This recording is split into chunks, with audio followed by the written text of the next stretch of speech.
Okay, so actually students, if you learn about science, because it's in English, you get to subject actually ya. Kalian dapat vocabulary, new vocabularies about English, and also you get the subject of science ya, about life, seperti itu ya.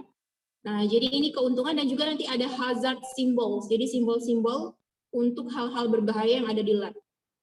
Okay, for the opening, I show you about one news. Jadi tomat ungu, ya.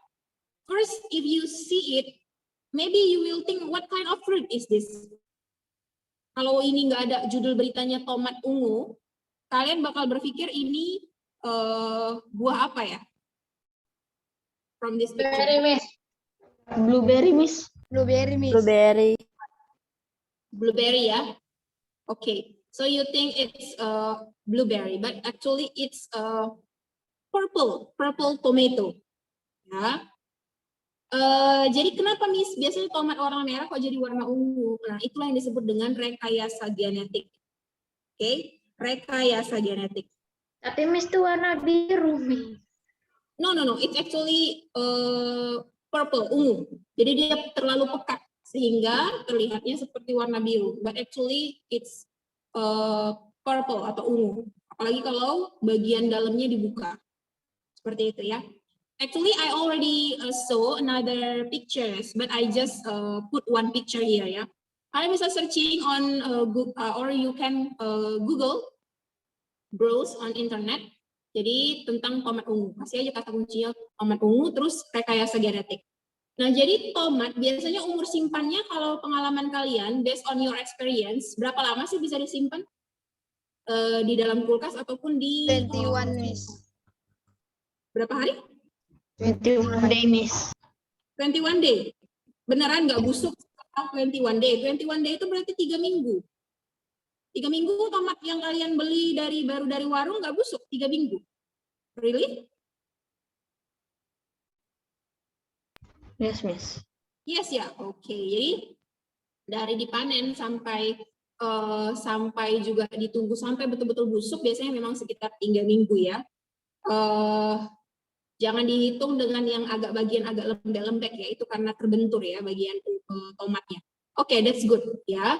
Jadi sedangkan tomat ungu ternyata hasil rekayasa genetik. Jadi Miss nggak akan diskusikan rekayasa genetik yang seperti apa Miss, tapi adalah bagian genetik dari buah ini, karena buah ini termasuk living things, karena dia tanaman ya, hasil dari tanaman.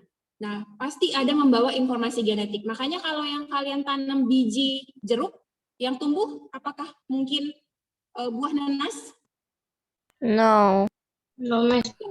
Kecuali keajaiban ya. Atau ada yang ganti bijinya ya, diam-diam ganti biji supaya kalian ngerasa shock, merasa itu keajaiban gimana gitu ya. Jadi kalau natural things-nya ya kalau ditanam tomat akan tumbuhnya tomat ya. Jadi itu adalah informasi genetik yang ada di dalam satu biji ya. Kemudian diubah informasi genetiknya menjadi sesuatu yang lain sehingga menghasilkan sesuatu yang lebih baik, much more better. Apa itu? Much better-nya nutrisinya jauh lebih baik, umur simpannya lebih lama, 48 hari, seperti itu. Nah, ini kerja ilmuwan yang ingin memberikan sesuatu lebih baik ya, karena ini termasuk juga untuk penghematan, jadinya penggunaan kulkas dan sebagainya tidak perlu dilakukan. Tapi yang jelas buah tomat ungu ini, by the way tomat itu buah atau sayur ya? By the way, it's fruit or vegetable? Fruit. Buah, Miss. Fruit. Soalnya masih ada some debate ya between whether tomato is fruit or vegetable. Oke, good. Ini ada namanya cucamelon. Ada yang pernah dengar? Cucamelon. Ini juga belum pernah dengar. Ini tahu ini karena searching dan dapat informasi ini ya. So this is about rekayasa genetik juga, jadi melibatkan 3 buah ya, genetik dari 3 buah, ada semangka diambil, genetik dari timun, dan genetik dari jeruk nipis. Ya, jadi bentuknya seperti semangka, ukurannya seperti anggur, tapi rasanya agak-agak antara mentimun dengan jeruk nipis. So can you imagine this fruit? Dan ini buahnya itu banyak di Meksiko. Okay, maybe if you have chance to go to Mexico, maybe traveling or maybe study, I don't know. Maybe you can try to find this kind of fruit. Oke ya, jadi ini hasil rekayasa genetik unik seperti itu ya. Dan kita coba tonton dulu, why ya, kenapa sih ada buah atau makanan hasil rekayasa genetik? Kenapa nggak nerima aja apa yang ada di alam seperti itu ya? Oke, so the name is genetically modified organism atau GMO. Kalian bisa searching atau nanti catat-catat atau mungkin penasaran lagi iseng, you have more spare time. Kalian bisa searching on internet itu kata kuncinya GMO. Nah, genetically modified organism. Kalau organism, coba Miss tanya lagi, organism itu ada apa aja sih yang termasuk organism atau bahasa Indonesianya organisme? You can answer via chat.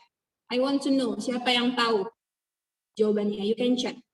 Siapa aja sih yang termasuk organism?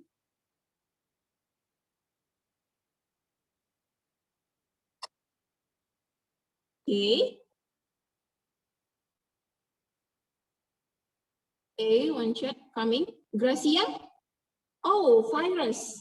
No. Virus itu tidak termasuk organisme. Nah. Enggak. Jadi termasuk virus corona. No. Virus itu sampai sekarang dia tidak terkategori organisme. Itu uniknya virus ya. Dia bukan organisme tapi bisa hidup seperti itu. It's a little bit interesting to explain atau discuss about it ya. I hope we can get one chapter, especially for virus. Ada dari Gilbert, bakteria, good. Ada dari Jonathan, hewan, tumbuhan, yes. Ada bakteri, Azarel, good. Okay. Okay, I think that's enough ya. Ya, benar semua ya. Jadi ada hewan, tumbuhan, kemudian ada yang kecil-kecil, microorganism, ya jadi tetap organisme tapi ukurannya mikro atau micro. Ya, ada bakteria, ada jamur, ya. Tadi terlepas dari virus ya. Oke, jadi but it's okay, ya. Wrong or not, the important thing is you be responsive. Dan di sini kita bahas tentang genetically modified organism. Jadi organisme apa? By the way, kalau dalam science, human itu masuk ke plant atau animal? Human. Human itu masuk ke plant atau animal? I think animal. Yes. Animal. Yes, Jonathan. Animal ya, masuk ke animal. Ya, atau kingdom animalia. Later we will talk about this di dalam pelajaran IPA terpadu tentang kingdom. Okay, good. We will watch about this. Food fuels your body. It's an essential part of everyone's lives. And by everyone, we mean a current world population of almost 8 billion people. A population that's expected to double in the next 50 years, and that already has to deal with major global food challenges. Currently, 40% of the world's food crop is lost every year. And over 1 billion people are suffering from a lack of food. To feed this growing population in 2050, food production must increase by 70%. How are we going to deal with this challenge? Could genetically modified organisms be the solution? GMOs are living organisms whose genetic material is artificially manipulated. This creates combinations of plant, animal, bacteria, and virus genes that do not occur in nature.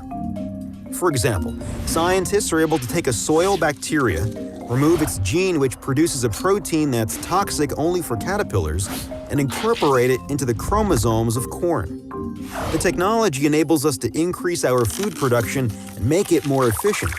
Modified food crops will be resistant to insects, fungal diseases, and extreme weather conditions. They'll grow faster, need fewer acres to grow, and contain more nutrient ingredients. GMOs can fight malnutrition and decrease CO2 emissions and water usage of greenhouses. Sounds good, right? Well, there is also a lot of controversy about GMOs. Since they don't stay put where planted, modified crops could contaminate nearby organics when pollen drift on the wind. Over time, pests like insects might catch up with GMOs, evolve into superbugs, and therefore the use of chemicals will increase. On an even darker note, a handful of powerful corporations could dominate the entire food industry and control nearly every aspect of how food is produced. They will not only control seed manufacturing, but also link them to specific chemicals that these companies sell in order to grow. Ultimately, their only concern is about their profits.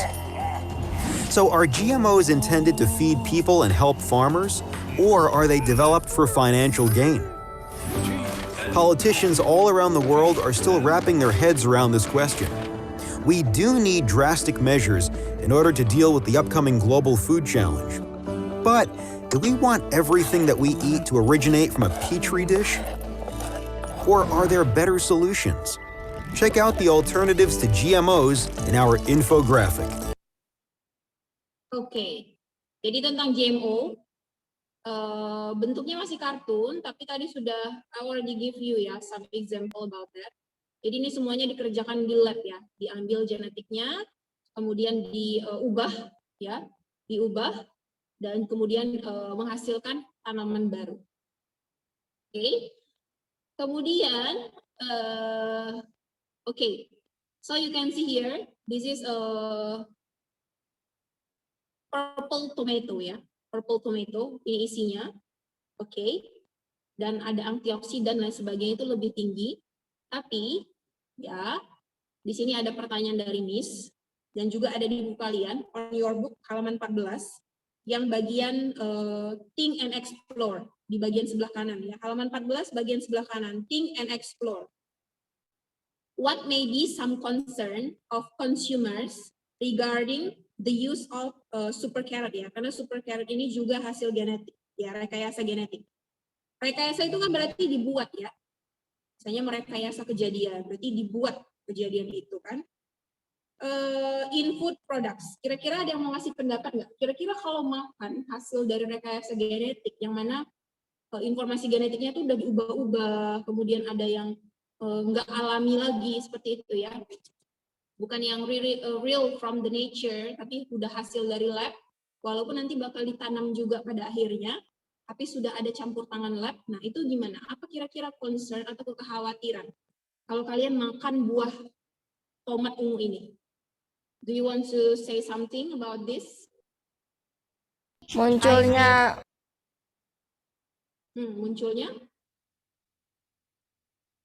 munculnya penyakit yang kita tidak tahu karena apa Miss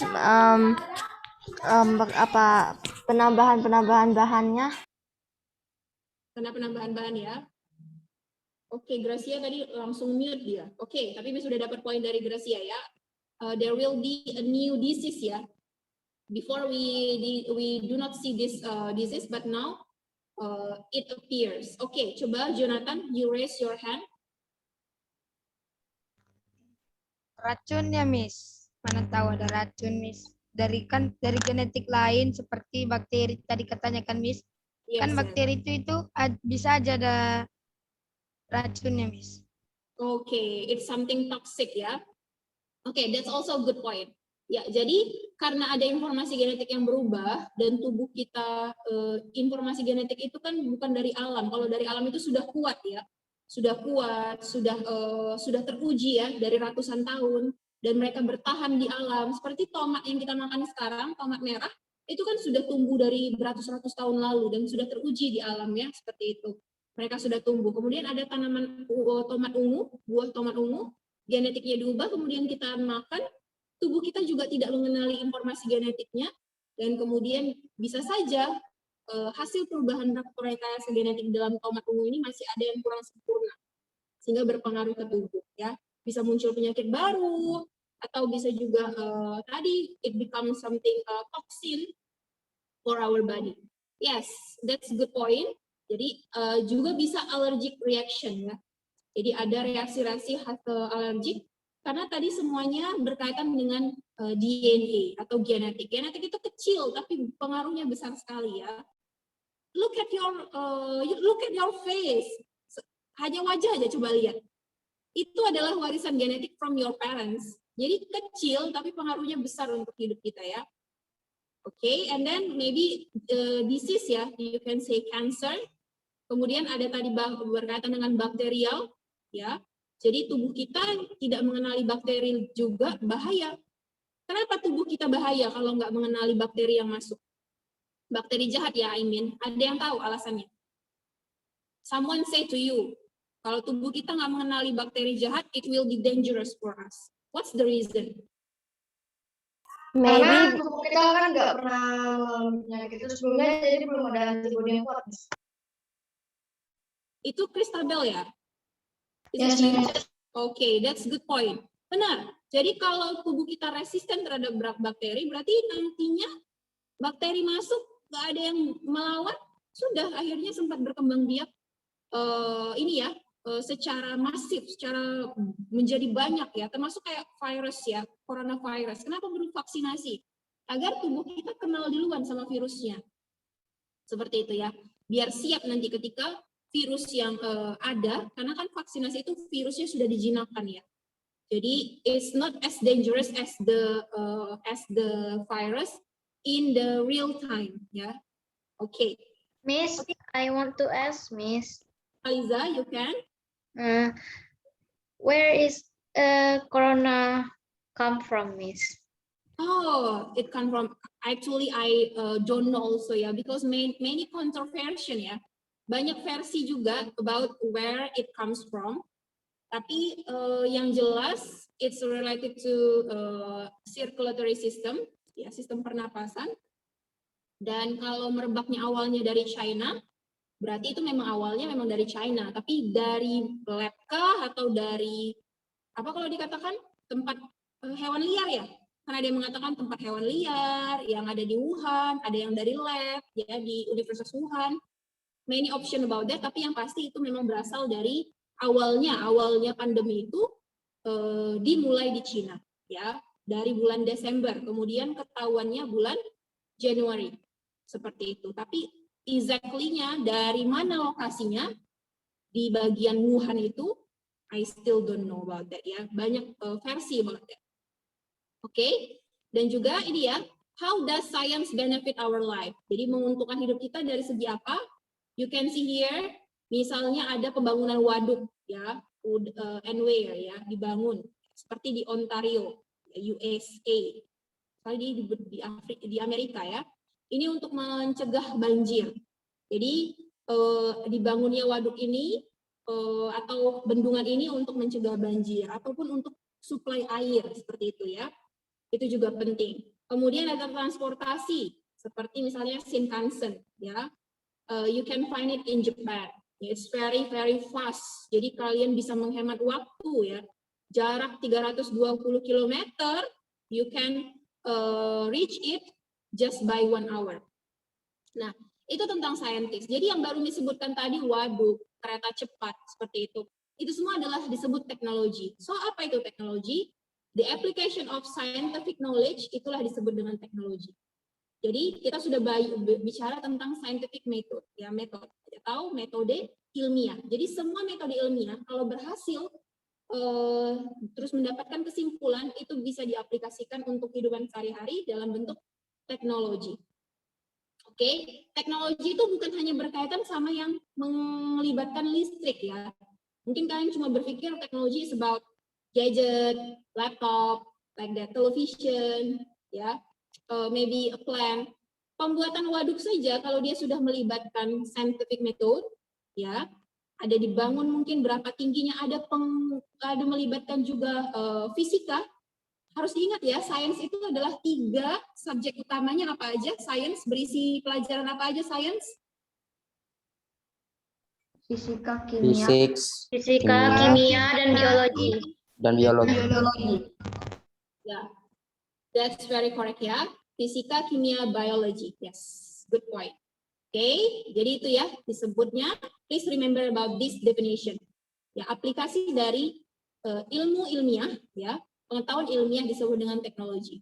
Oke, terus kalian bisa lihat juga ada beberapa aplikasi dalam teknologi. Misalnya adalah untuk cahaya lampu ya.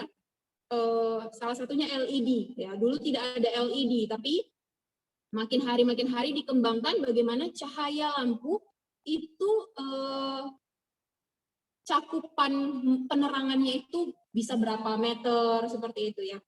Di banyak sepeda motor juga, kalau yang sekarang kalian mau buy a motorcycle, ya maybe your parents or your relative, itu biasanya salah satu kelebihan yang dipaparkan untuk sepeda motor itu adalah this motorbike has LED, karena jarak cahayanya itu cukup luas dan sebagainya, dan cukup terang, seperti itu ya. Ada turbin. What's the meaning of turbine? Ada yang tahu? What's the meaning of turbine?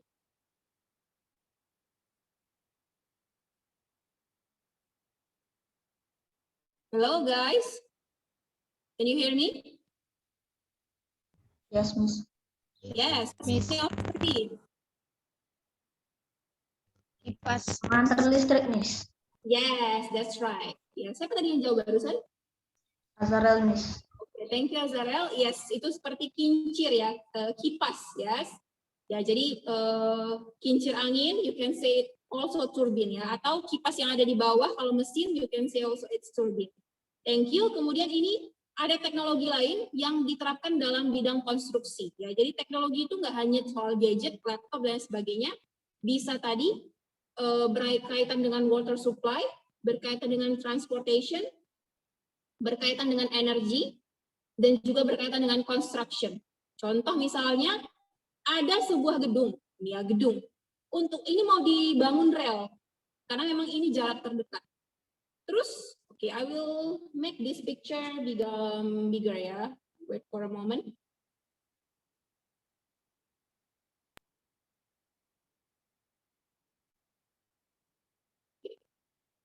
Okay, so the government of China di sini ya, bagian ini mau membuat bagaimana apartemen yang sudah kokoh ini nggak perlu dirubuhkan, tapi bisa dibangun juga prasarana transportasi yang lain. Berarti apa yang dilakukan? Ditembuslah gedung ini, ya kan? That's the easy point kan? Tapi ketika menembus gedung, berarti ada pondasi juga yang harus dibangun di sini, benar nggak? Karena kan harus menahan rel yang ada di dalam kan, yang notabene-nya KRL atau commuter line ini cukup berat, seperti itu ya. So that's about construction, dan itu juga teknologi, karena melibatkan menggunakan baja yang mana, menggunakan besi kah, atau menggunakan logam lain, seperti itu ya. Jadi kalau kalian punya cita-cita di konstruksi, I think it's really worth it. Ya, ada yang cita-citanya jadi mungkin arsitek dan sebagainya, kalian bisa go for that ambition, for that aspiration ya. Apalagi sekarang banyak pembangunan ini ya, infrastruktur di berbagai negara, dan berbagai negara menerima kalau ada ide-ide dari orang asing, dari orang luar, asalkan ide itu memang bagus dan menguntungkan, like that ya. So this one of the construction, ya, come through the building. Oke, jadi ini beberapa advantages. Kalian juga bisa lihat di buku, ya. Misalnya, coba Miss mau minta yang belum ada respon dulu ya, Miss minta untuk baca ya. Coba Miss mau minta Stephanie. Stephanie, can you open your book page 15? Yes, Miss. Oke, coba bagian medicine. Kan ada the light. Medicine. Ya, Medicine such as antibiotic help cure disease. Disadvantage, the use of antibiotics may increase the risk of antibiotic-resistant superbugs. Oke, so thank you Stephanie. Jadi itu ada medicine, obat-obatan. Untungnya adalah obat-obatan seperti antibiotik. Antibiotik itu ada yang tahu what is that? Ada yang pernah dengar antibiotik? Atau pernah minum antibiotik? Pernah, Miss. Obat antivirus, Miss. Obat anti Pernah, Miss. Miss. Oke, Azara bilang obat antivirus. Ada pendapat lain? Obat yang Obat melawan tanpa penyakit bakteri, kita. Miss. Obat Bakteri? tanpa bakteri. Oke, coba yang mana yang ini ya. Tapi that's a good response ya. Salah atau benar, it doesn't matter to me. Kalau selama pelajaran ya. Jadi yang benar antibiotik itu adalah antibakteri. Kalian bisa buat di buku kalian. Jadi kalau tubuh kalian diduga mengandung bakteri dan itu menyebabkan kalian sakit, biasanya dokter akan prescribe atau memberikan resep antibiotik. Oke? Kalau misalnya di tubuh kalian ada pembengkakan juga, biasanya diberikan antiinflamasi. It depends ya. Nah, oh it's raining here. Okay, can you still hear my voice clearly? Yes, Miss. Miss. Okay, wait for 10 seconds. I will close the window.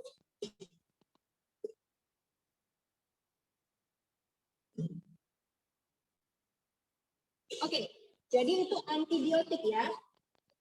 Jadi ternyata antibiotik, kalau ini terbuang, ya, ada kan sisa-sisa obat-obatan yang terbuang ke lingkungan kan, pasti.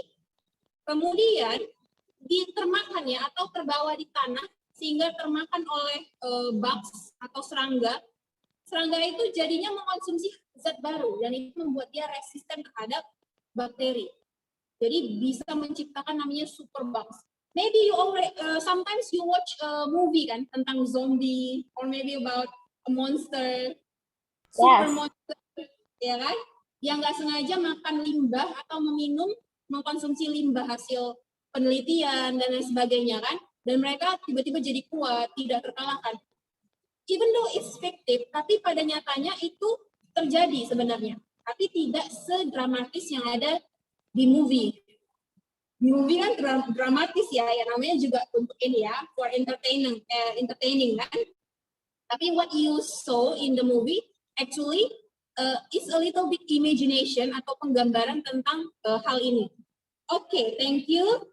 And then coba baca ini tadi Stephanie. I will appoint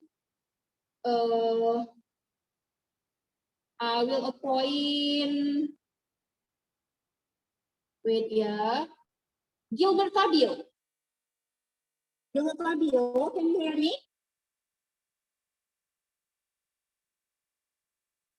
No? Okay. How about Yes, Gilbert? Miss. Okay, silakan Gilbert dibaca yang automobile. Life become easy and comfortable through Page 15 yang automobil. Ya, please be fokus ya selama pelajaran, ikuti halaman-halaman yang sedang kita diskusikan.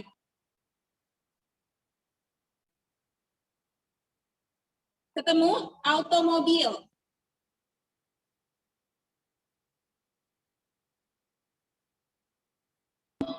automobiles.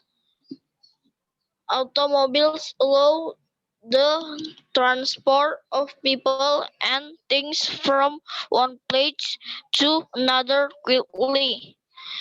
Emission from automobiles cause air pollution. Okay, thank you for Gilbert.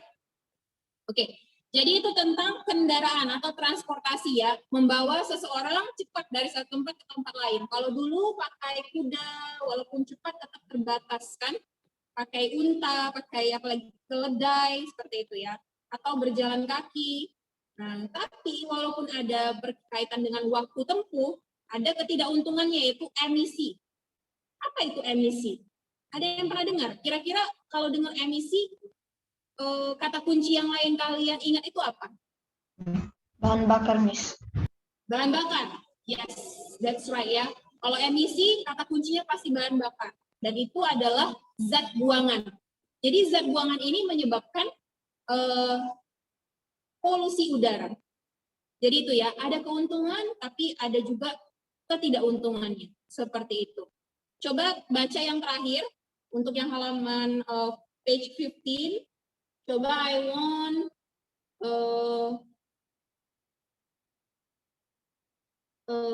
wait. Semuanya dapat giliran ya.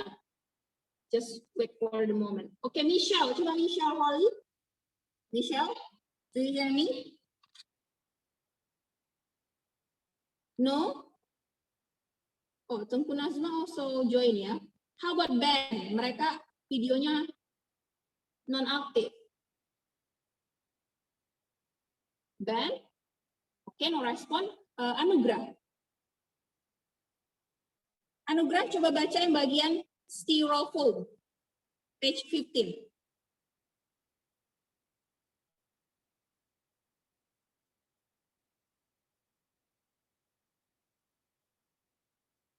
Ayo di unmute.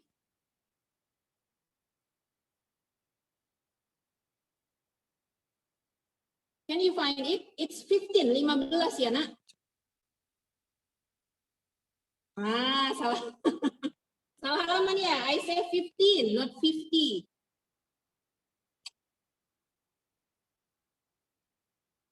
Ketemu styrofoam? Oke, Anugrah agak lama ya. Miss beralih dulu ke Timothy. Styrofoam appendix. Styrofoam is used to make objects such as cup and food containers as it is lightweight. It also keeps food warm for longer periods of time. Disadvantage: gas released during the manufacture of styrofoam contribute to global warming. Styrofoam cannot decompose naturally and pollutes the environment. It may also harm and kill animals that accidentally consume it. Yes, thank you. Timothy, oke. Siapa yang nggak pernah lihat styrofoam? Semuanya pernah ya? Atau kita sering bilangnya styrofoam? Ya, maybe every day. Apalagi kalau beli apa? Ayam penyet. Bubur. Ya, Dibungkus. Nah, yes ya. Bubur, kemudian ya tadi ayam penyet itu biasanya bisa pakai styrofoam ya. Or some cakes sometimes. Nah, kenapa? Mudah, ringan, kemudian murah juga kalau dibeli. Kemudian bisa makanan juga nggak terlalu cepat basi kalau pakai styrofoam. Tapi ada ketidakuntungannya. Pabrik yang membuat styrofoam itu mengeluarkan gas buangan yang berbahaya untuk kalau global warming berarti kaitannya sama apa? Yang ada di langit. Miss. Dunia, Miss. Makhluk hidup. Panas bumi. Ozon. Yang di angkasa, yang di atas kita itu apa namanya? Atmosfer. Atmosfer, that's right. Itu, jadi global warming itu kan panas yang tertahan kan, karena panas itu tidak bisa keluar ke angkasa, karena atmosfer kita mengalami perubahan seperti itu ya, perubahan ke arah yang tidak baik pasti. Seperti itu. Nah, yang juga ternyata dia tidak bisa didekompos, nggak bisa terurai. Kalaupun terurai butuh waktu ratusan tahun. Oke, jadi kalian mungkin bisa, Miss, bukannya styrofoam mudah hancur? Iya, kita hancurkan ke bentuk yang lebih kecil, it's easy. But untuk terurai kan berarti dia bisa dimakan oleh pengurai. Tahu nggak hewan pengurai itu apa? I think you already learn about Jamur, this. Miss. Jamur. Yes, selain jamur, Bakteri. Amoeba, Miss. selain bakteri, hewan yang selalu ada di tanah apa? Cacing. Cacing. Termasuk. Oke, don't forget ya, semua sains itu berkaitan. Dari mulai kalian belajar SD sampai SMA nanti, semuanya saling berkaitan. Oke, jadi ini tadi kita sudah nonton, dan kemudian limitation ya. Limitation of technology. Ini, oke, ini tadi sudah. Jadi ada beberapa batasan dari teknologi ya. Sekarang mungkin kalian bisa lihat di negara-negara yang biasa terjadi tsunami, ya, like Japan. Mereka sudah ada teknologi untuk mendeteksi ketinggian air laut. Jadi kalau melebihi dari normal, langsung ada muncul alarm ya di satu desa yang dekat sama laut itu atau pantai. Muncul nut, jadi itu adalah aba-aba ya, atau peringatan. Jadi sempatlah orang-orang untuk kabur atau melarikan diri ke tempat yang lebih tinggi.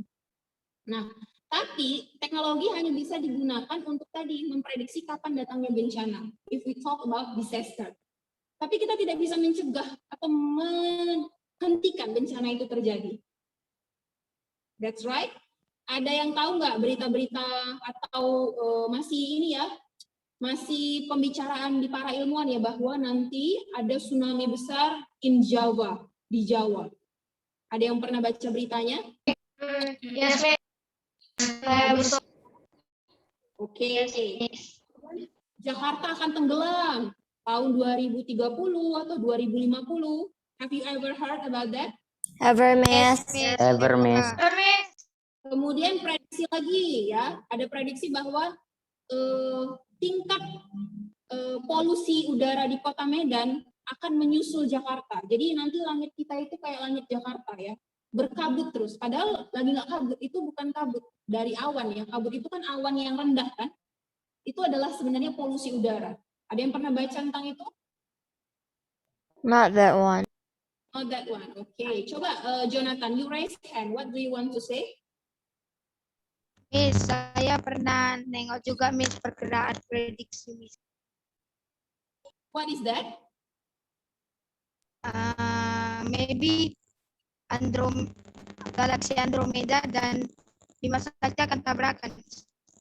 Oh, ya. It's from NASA ya. Ya.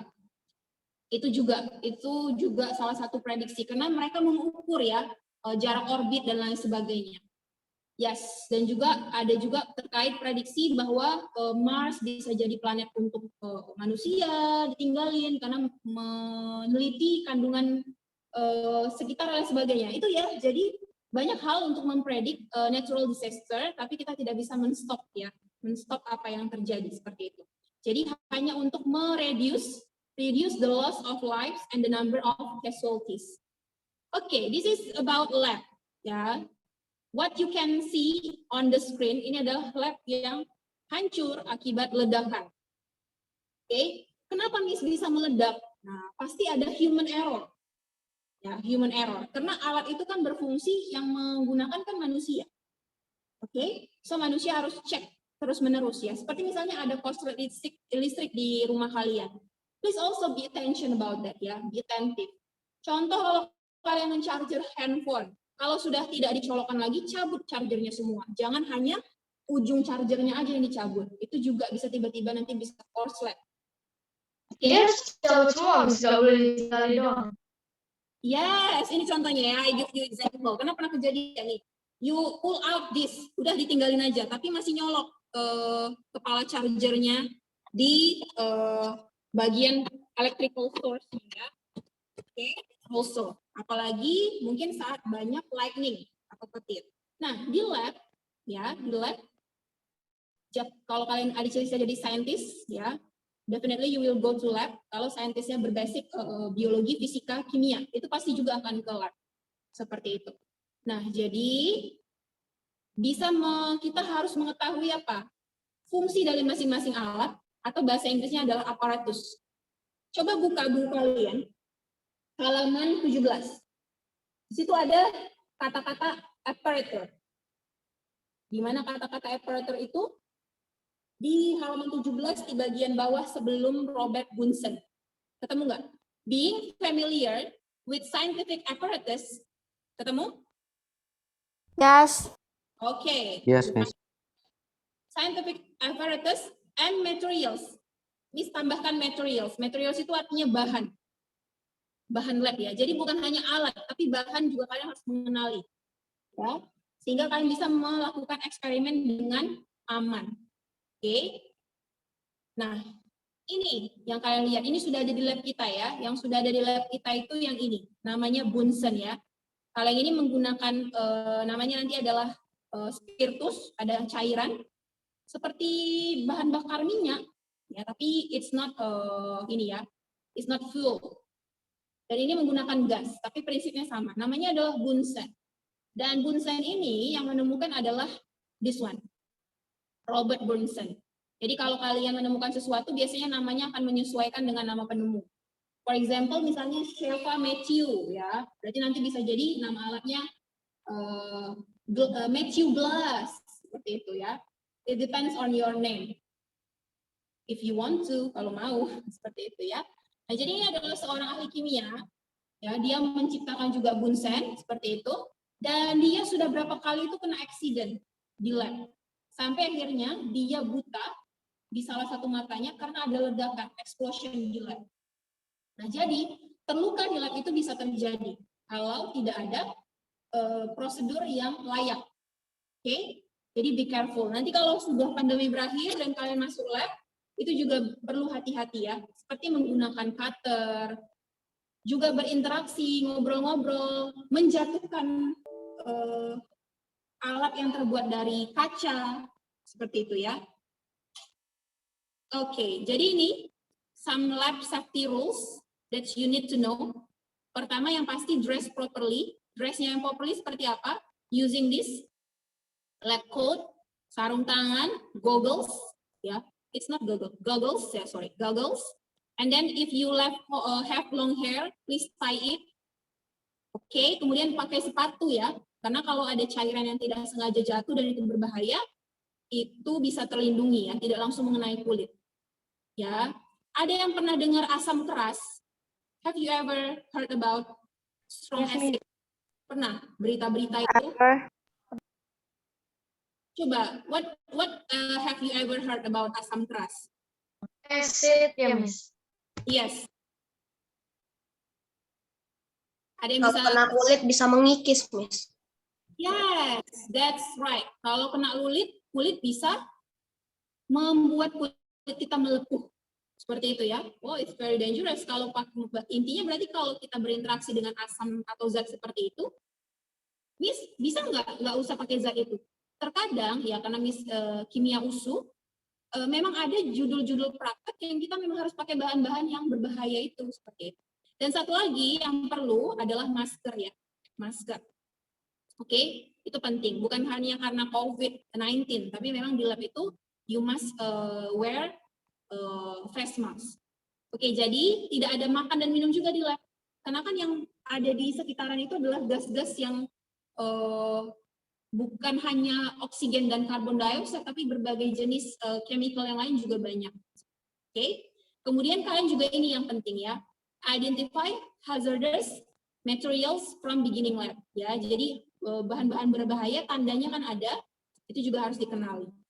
Oke, kemudian ini keep a clean workspace pasti, kemudian handling hot glassware, ya jangan langsung menyentuh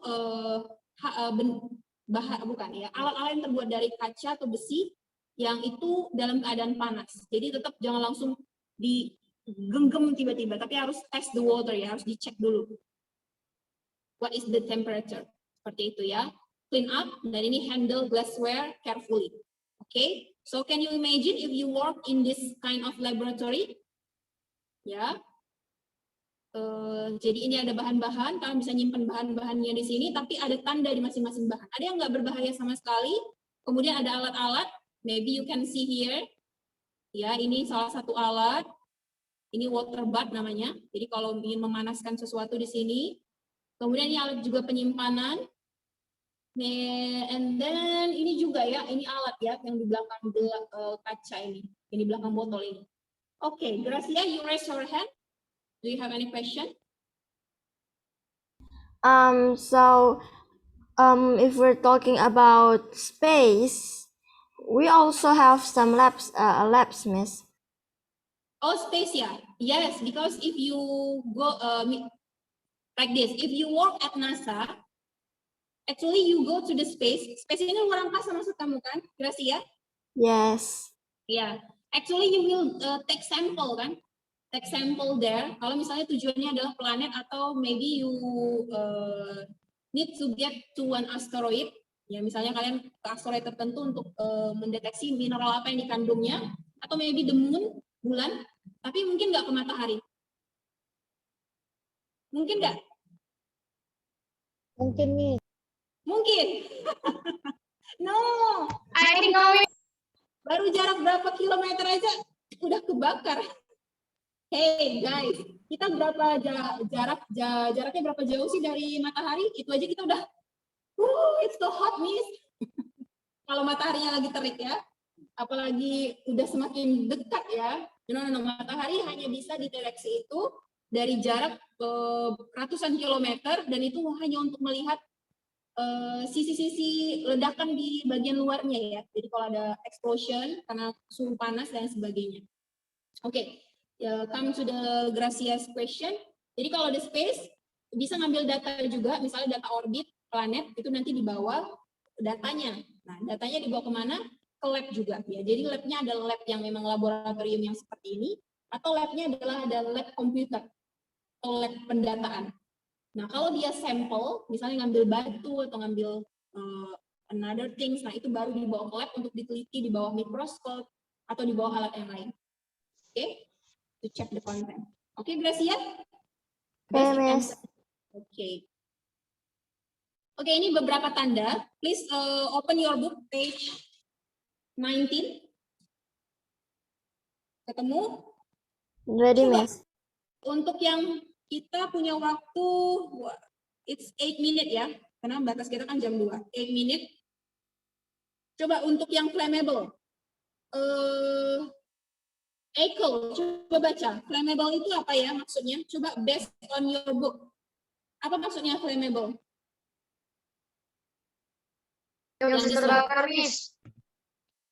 Yes, coba Echo, I want to hear Echo's voice.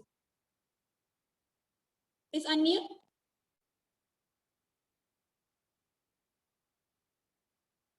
Do you find flammable? Oke, Andre, silakan. Karena Andre belum belum ada respon. Silakan Andre. Flammable is substance catches fire easily. Like petrol, kerosene, alcohol, and hydrogen. Yes, thank you. Flammable itu berarti zat yang mudah terbakar, termasuk alkohol ya. Be careful ya, karena pasti di rumah kalian ada hand sanitizer yang kandungan utamanya alkohol. Please be careful about that also. Oke?